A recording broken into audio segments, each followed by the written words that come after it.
은혜 받을 하나님의 말씀은 잠언 31장 10절에서 31절까지의 말씀입니다. 잠언 31장 10절에서 끝절까지의 말씀 찾으셨으면 교독합니다. 제가 먼저 읽겠습니다. 누가 현숙한 여인을 찾아 얻겠느냐? 그 값은 진주보다 더하니라.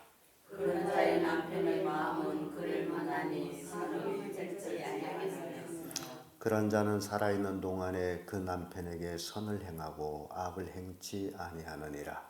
그런 양들과 상고하여 지렁이 손으로 일하게 합니다. 상고의 배와 같아서 먼 데서 양식을 가져오며 밤이 새기 전에 일어나서 행복한 사람에게 식물을 나누어 여종들에게 일을 정하여 하며 밭을 간푼하여 사면 그 손으로 번 것으로 가지고 포도원을 심으며 힘으로 허리를 묶으며 자기의 발을 강하게 하며 자기의 무역하는 것이 의로운 줄 깨닫고 밤에 등불을 끄지 아니하고 손으로 손뭉치를 들고 손가락으로 바닥을 젖으며 그는 간곤한 자에게 손을 펴며 궁핍한 자를 위하여 손을 내밀며 그 사람들은 다 공색 옷을 입고 승리와 머리는 자기 집사람을 위하여 변명하지 아니하며 그는 자기를 위하여 아름다운 방석을 지으며 세마포와 자색옷을 입으며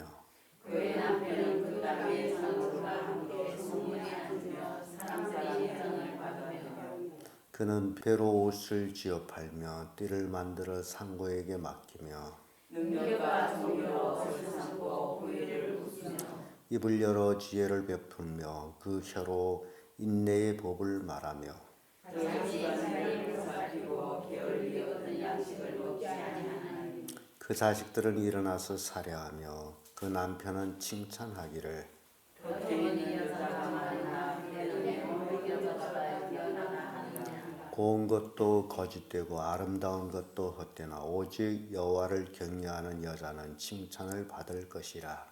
그 손의 열매가 그에게로 돌아갈 것이요 후회하는 일로 말미암아 성에서 칭찬을 받으리라. 아멘. 이 말씀으로 현숙한 여인 이런 제목으로 말씀을 나누겠습니다. 오늘 우리 본문을 읽으면서 남편이 자기 아내를 칭찬하는 내용들을 이렇게 보게 되면 덕행이 있는 여자는 많으나 그대는 여러 여자보다 뛰어나다 하느니라. 이렇게 덕행을 행하는 여자들이 많지만 그 여자들보다 더 뛰어난 여자가 현숙한 여자라는 겁니다. 그래서 이 현숙한 여인이 어떤 사람인지, 나는 왜 그렇게 못했는지, 또 영적 의미에서는 오늘날 그리스도인들이 예수 그리스도를 신랑으로 기다리고 있다면 우리는 현숙한 그리스도인들이 되어야 된다라는 그런 교훈도 주고 있습니다.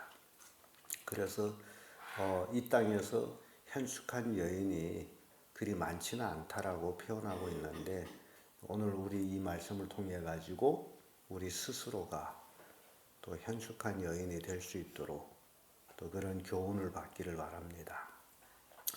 현숙한 여인은 진주보다 귀하다라고 말씀합니다. 누가 현숙한 여인을 찾아 얻겠느냐? 그 값은 진주보다 더하니라. 이 진주보다 더하다라고 표현하고 있는 건 정말 세상에 하나밖에 없는 귀한 것 같은, 그래서 값으로 계산할 수 없다라고 표현하고 있습니다. 이 현숙한 여인을 아내로 맞이한 남편은 행복한 남편이고 복받은 남편이 되죠. 그래서 그 값은 진주보다 귀하다. 여러분들이 그렇게 진주보다 귀한 그런 아내들이 되기를 축복합니다. 여기 이렇게 10절에서 12절의 말씀 보면 현숙한 여인의 모습 이렇게 그려봅니다. 누가 현숙한 여인을 찾아 얻겠느냐? 그 값은 진주보다 더하니라. 그런 자의 남편의 마음은 그를 믿나니 산업이 필철지 아니하겠으며 그런 자는 살아있는 동안에 그 남편에게 선을 행하고 악을 행치 아니하느니라. 이렇게 현숙한 여인을 표현합니다. 가정이 풍요롭게 살고 풍요롭지 못하고 거기에 전적으로 이 아내에게 달려 있음을 보여주고 있습니다. 여러분들이 나는 왜 우리 가정이 이렇게 어렵게 힘들게 살았느냐라는 것을 생각해 볼 때에 아내의 역할이 얼마나 중요했는지를 우리는 오늘 본문의 말씀 통해서 이제 교훈하고 있는데, 이런 자의 남편은 그를 믿나니 그 산업이 필철지 아니하겠으며, 아내는 남편의 절대적인 믿음의 대상이 되어야 되고, 그리고 그 산업이 필철지 아니하는 그런 여인이 바로 현숙한 여인이다. 잠언 12장 4절에 보면 어진 여인은 그 지압의 멸류관이나 욕을 끼치는 여인은 그 지압의 뼈를 썩은 같게 하느니라 라는 말씀이 있습니다. 그래서 아내가 남편이 멸류관이 될 수도 있고 남편이 마음을 크게 상하게 할 수도 있다라는 겁니다. 그래서 현숙한 여인이 남편의 멸류관이 되지만 그렇지 못한 아내는 남편의 마음을 썩게 한다는 거죠. 잠언 18장 22절에도 아내를 얻는 자는 복을 얻고 여호와께 은총을 받은 자니라고 또 표현합니다.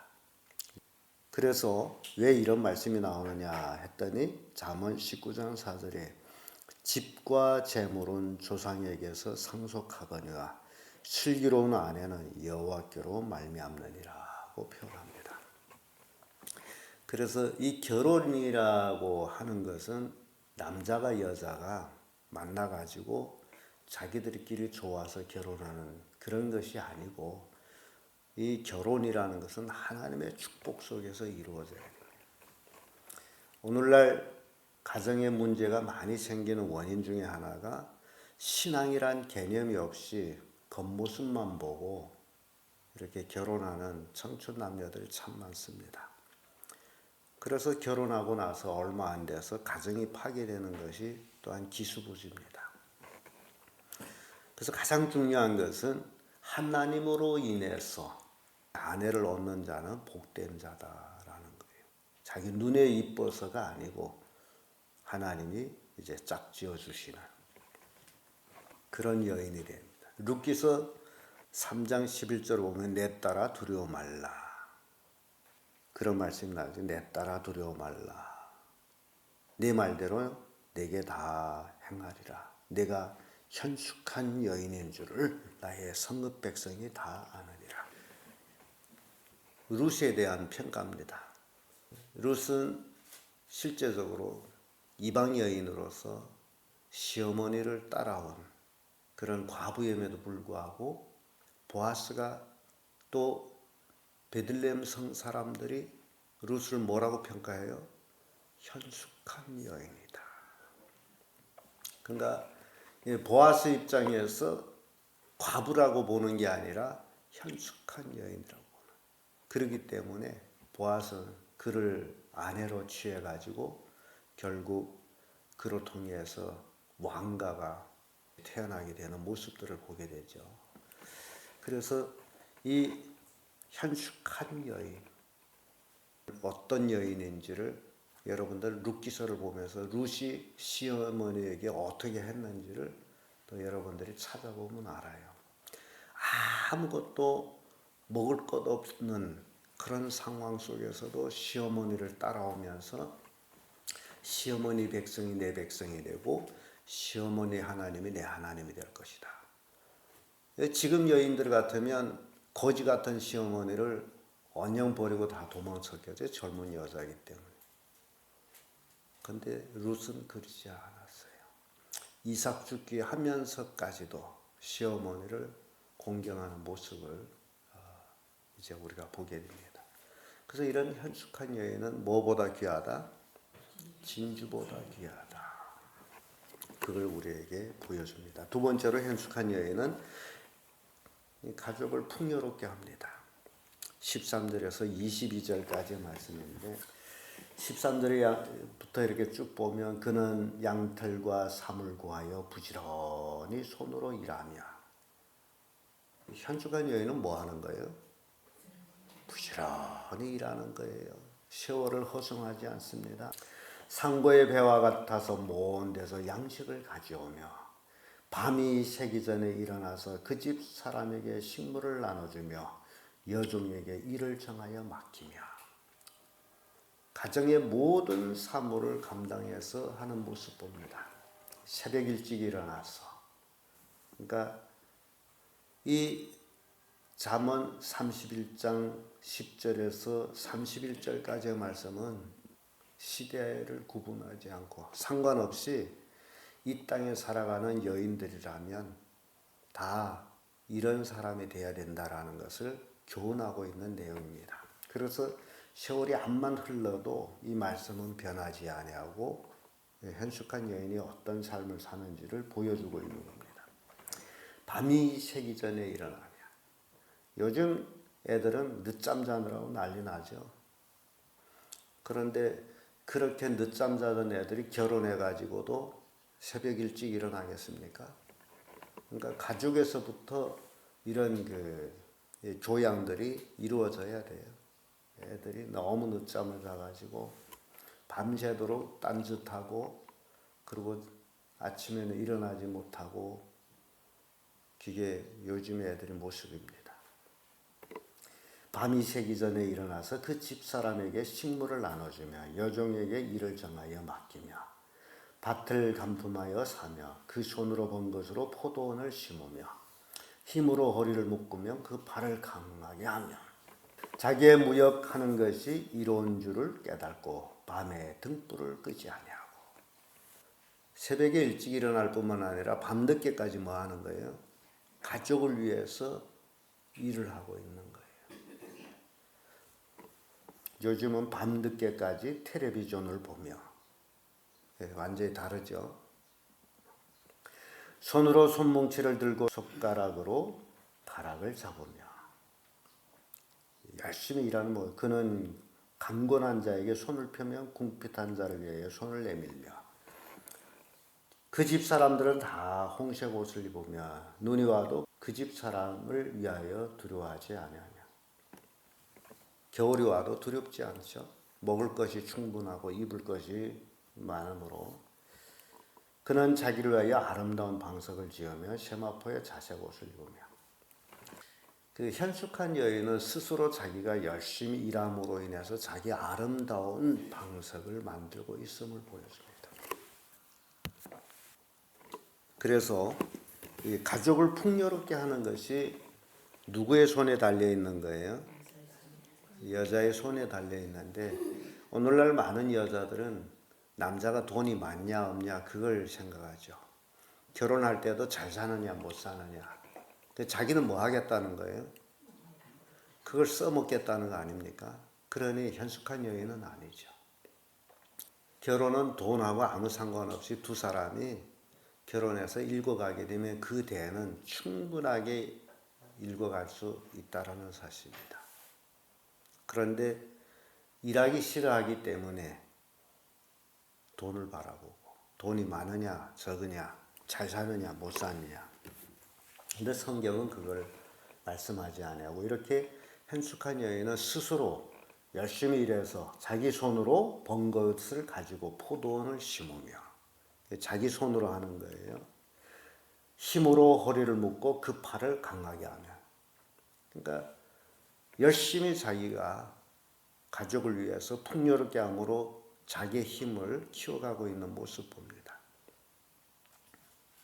그래서 우리에게 엄청난 교훈을 주고 있는데 잠언 13장 22절에 선인은 그 산업을 자자손손에게 끼쳐도 죄인은 재물을 의인을 위하여 쌓느니라 라는 말씀이 나옵니다. 죄인들이 아무리 재물을 벌어 장져 놓는다 할지라도 그것은 의인의 목이라는 겁니다.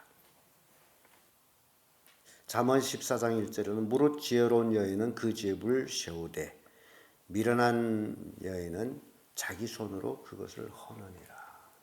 그래서 가족이 행복하고 행복하지 않는 것은 아내에게 달려 있어요. 자기 절로 자기 가족을 할 수도 있고 쉬울 수도 있다. 그래서 현숙한 여인은 가족을 풍요롭게 하는 자다. 여러분들은 또 생각해봐요. 나는 내 가족을 어느 만큼 풍요롭게 했느냐.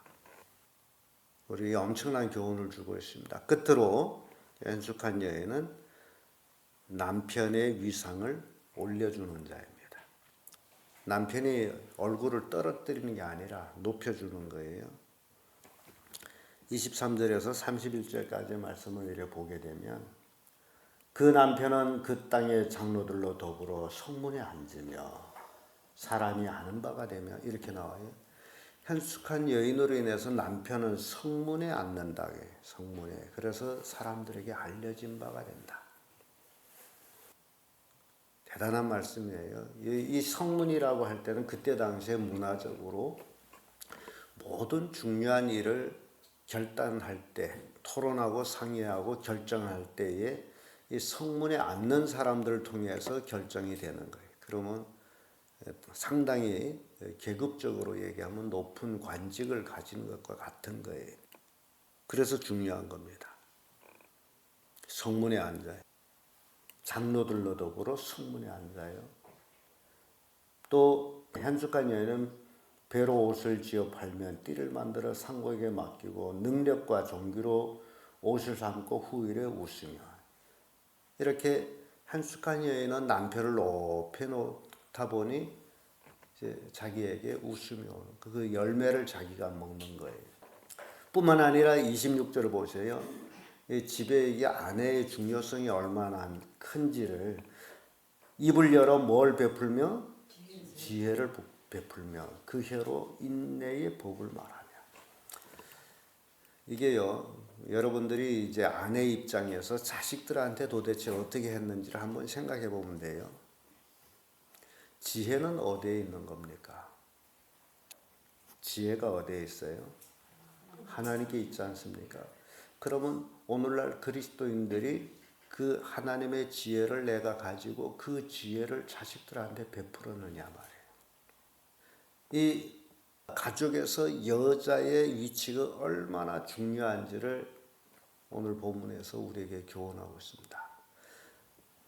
그래서 우리는 구약성경 보면서 그 열왕기 역대기 뭐 이거를 보면서 특별히 어떤 유능한 사람에 대해서 소개할 때는 그 아비에부터 그 어미가 누구였다라고까지 기록하고 있습니다. 이 어미의 입장이 이렇게 중요한. 그래서 애들을 낳아서 젖을 먹이고 젖을 뗄 때까지 어머니가 자식에 대한 교육이 기가 막힙니다. 그런데 여러분들은 그렇게 하셨는지 뭐 나중에 예수 믿다 보니 그럴 새가 없었습니다라고 할 수도 있어요. 그렇다면 현재 여러분들이 자식들한테 그걸 가르쳐서 너희들도 결혼해가지고 이렇게 해야 된다라는 것을 가르칠 수 있어야 되죠. 입을 열어서 지혜를 베풀며 그 혀로 인내의 복을 말하며. 대단한 거 아니에요? 이게 왜 중요하느냐?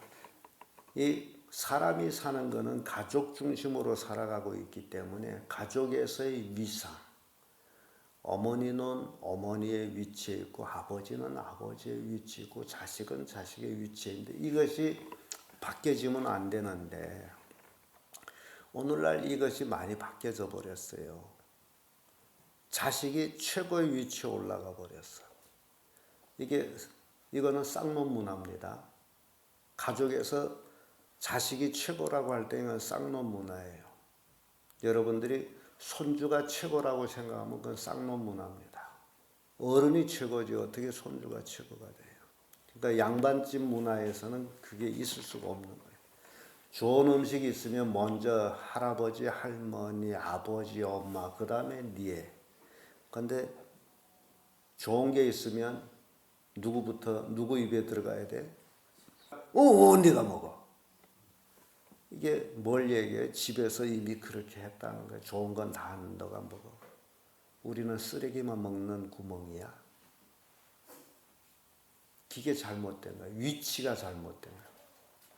자식들한테 그런 교육을 시키라고 했는데 그걸 거부하고 있어. 그러니 집에서는 더 어떡하습니까? 보지 않아도 뻔한 건데 여러분들이 가족에서의 위상이 바뀌어지면 안 됩니다. 그거는 바뀌어질 수가 없어요. 손주가 아무리 이뻐도 그건 바뀌어질 수가 없습니다. 그래서 잘못되는 거예요. 입을 열어 지혜를 베풀면 그 혀로 인내의 법을 말하며 그 집안일을 보살피고 게을르게 얻은 양식을 먹지 아니하나니. 이렇게 열심히 자기 손으로 일하기 때문에 게을르게 얻은 것은 아예 취급하지도 않는 모습입니다. 근데 중요한 것은 28절이에요. 이렇게 가족에서 아내의 입장에서 열심히 했더니 28절에 뭐라고 얘기하고 있습니까? 그 자식들은 일어나서 뭐해요? 살해하며 그 남편은 칭찬하기를. 이렇게 되어 있어요. 그 자식들을 어머니 앞에서 살해하는 거예요. 가뜩하게. 이게 기강이 선 가족입니다. 어머니를 무시하는 가족은 그 어머니가 무시당할 만큼 살아왔어요. 가족 기강이 이렇게 중요한 거예요. 자식들이 어머니한테 깍듯이 살해하고 남편은 그 아내를 칭찬하고. 29절에 덕행이 있는 여자는 많으나 그대는 여러 여자보다 뛰어나다 하느니라. 그러면서 표현하는 것이 그 아래 고운 것도 거짓되고 아름다운 것도 헛되나 오직 여호와를 경외하는 여자는 칭찬을 받을 것이니라. 그러니까 인물이 이쁜 게 중요한 게 아니라 그것도 다 지나가는 것들이에요. 그러나 그 내심에 하나님이 있는 여자들, 하나님을 경외하는 것, 이게 제일 중요하다라는. 그래야 칭찬을 받는다. 그리고 현숙아 여인은 31절에 그 손의 열매가 그에게로 돌아갈 것이요 그 행한 일을 인하여 성문에서 칭찬을 받아. 남편이 성문에 앉아 있지만은 성문에서 누구도 칭찬받아요? 그 현숙한 여인 아내가 칭찬을 받다. 이게 오늘 우리에게 현숙한 여인을 통해서 한 가족이 풍요로운 삶과 또 이웃 모두에게 칭찬을 받고 그리고 자식들한테 존경받는 어머니, 남편한테 사랑받는 아내, 이런 모습을 우리에게 이 본문의 말씀을 통해서 교훈하고 있습니다. 그래서 여러분들이 성경 읽으면서 이런 말씀을 보면서 여러분들이 가족을 이렇게 만들어가는 것이 하나님 말씀대로 적용되는 삶을 사는 겁니다. 그거는 성경이고, 그러면 여러분 가족은 계속돼서 어렵게 힘들게 남들한테 손가락질 받으며 그렇게 살 것이에요. 그래서 오늘 우리는 현숙한 여인에 대해서 살펴봤습니다. 여러분 가정이 또 여러분들이 그전에는 그렇게 못 살았다 할지라도 이제라도 말씀대로 살아서 가족을 복된 가족을 만드시기를 예수님의 이름으로 축복합니다.